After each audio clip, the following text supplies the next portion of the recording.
Entah tujuannya apa, mantan ketua Partai Pembaruan Aljazair gembar-gembor terkesan melemahkan umat Islam dengan menyerukan agar puasa bulan Ramadan ditunda dulu karena alasan virus corona.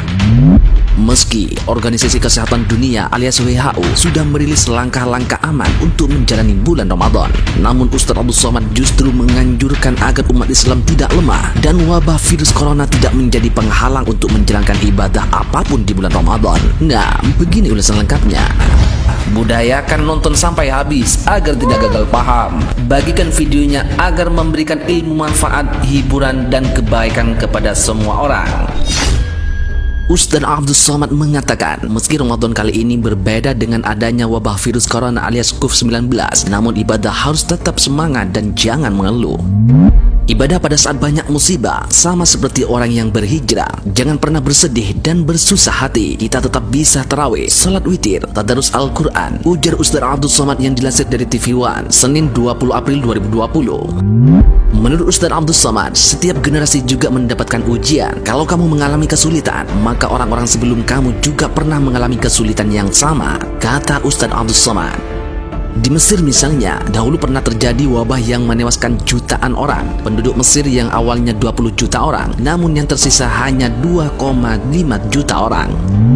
Karena itu jangan pernah down, kehilangan semangat, galau, dan iman turun. Kita harus bangkitkan semangat, tetap istiqomah, jelas Ustadz Abdul Somad.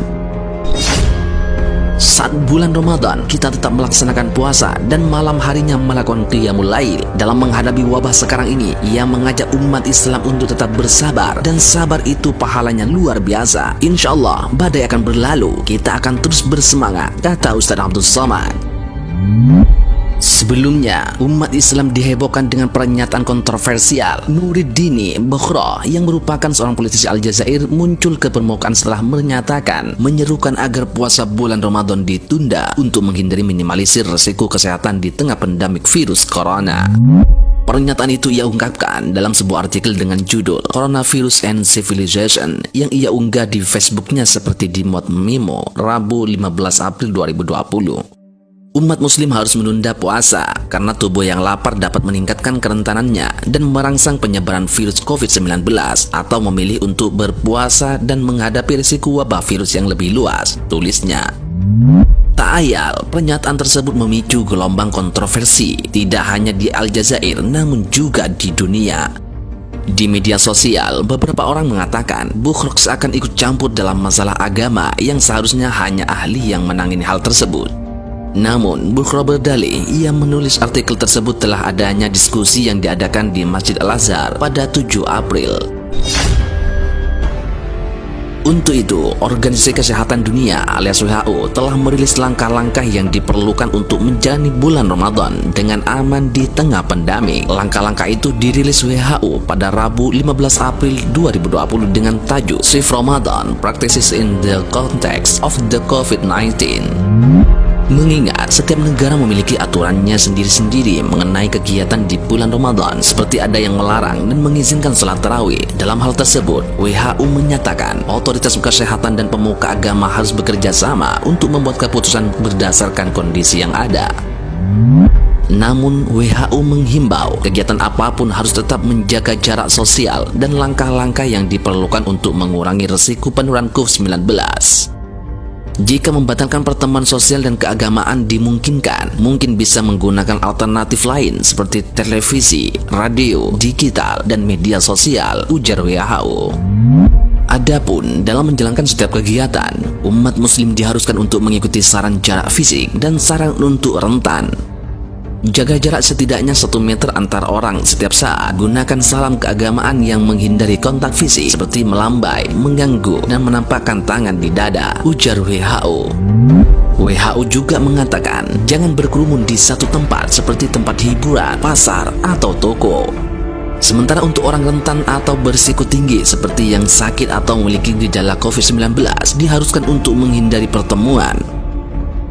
Meminta orang lanjut usia atau orang dengan kondisi penyakit bawaan seperti jantung, diabetes, kanker, dan penyakit pernapasan untuk tidak menghadiri pertemuan, ujar WHO.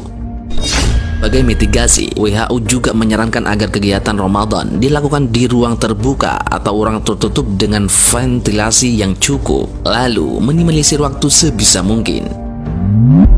Atur jumlah orang dan arus orang masuk dan keluar tempat ibadah, tempat suci, atau tempat lainnya. Imbung WHO seraya menambahkan untuk mendata siapa saja yang sakit di antara yang menghadiri kegiatan tersebut.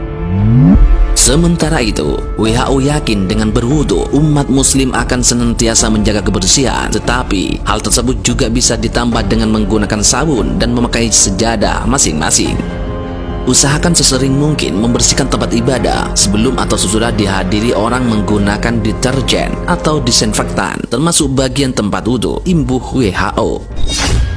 Untuk zakat, WHO menyarankan agar zakat dikoordinir oleh institusi atau entitas sehingga tidak ada pengerumunan orang dalam hal mengumpulkan hingga mendistribusikan. Hingga saat ini, tidak ada studi yang menyatakan berpuasa berisiko dalam hal infeksi COVID-19. Orang sehat diperbolehkan untuk puasa, sementara orang sakit harus terlebih dahulu berkonsultasi dengan dokter, kata WHO. Di tengah bulan puasa, umat muslim disarankan untuk menjaga kebutuhan nutrisi, menghindari rokok, menjaga kesehatan fisik dan mental, dan tetap berhati-hati dalam hal kekerasan rumah tangga yang meningkat seiring pemberlakuan tinggal di rumah.